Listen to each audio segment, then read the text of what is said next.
కఠిన నిజాలు 63. ప్రభుత్వ కార్యాలయాల్లో మిమ్మల్ని లంచం అడిగితే ఈ 3 పనుల్లో ఒకటి చాలా ధైర్యంగా చేయండి. డబ్బుతో లంచం ఇవ్వాల్సిన అవసరం లేకుండా మీ పని ఖచ్చితంగా పూర్తవుతుంది. ఆల్ ద బెస్ట్ మిత్రులారా. 1. లంచం అడిగిన వెంటనే 1400 యాంటీ కరప్షన్ బ్యూరోకి వాళ్ల ముందే ఫోన్ చేయండి. ఏసీబీ అధికారులకు పూర్తి సమాచారం వివరంగా అందించండి. 2.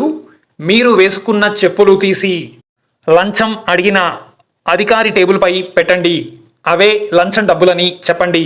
వాటిని స్వీకరించమని కోరండి. అధికారులు ఎక్స్ట్రాలు చేయాలనుకుంటే మీ సెల్ ఫోన్ వీడియో ఆన్ చేసి అదే చెప్పులతో గట్టిగా చెంపలు వాయించండి. ఆ వీడియోను సోషల్ మీడియాలో పెట్టండి. 3. విషం కలిగిన 4 పాములను లంచం అడిగిన అధికారికి ప్రేమతో కానుకగా ఇవ్వండి.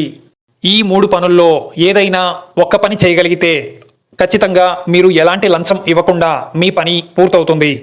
గుర్తుంచుకో మిత్రమా, లంచం అడగడం మరియు ఇవ్వడం రెండూ కూడా నేరమే. సిగ్గు లేకుండా లంచం అడిగిన అధికారులకు పై విధంగా స్పందించడం మీ బాధ్యత. ఈ వీడియోని మీకు తెలిసిన వారందరికీ షేర్ చేయండి.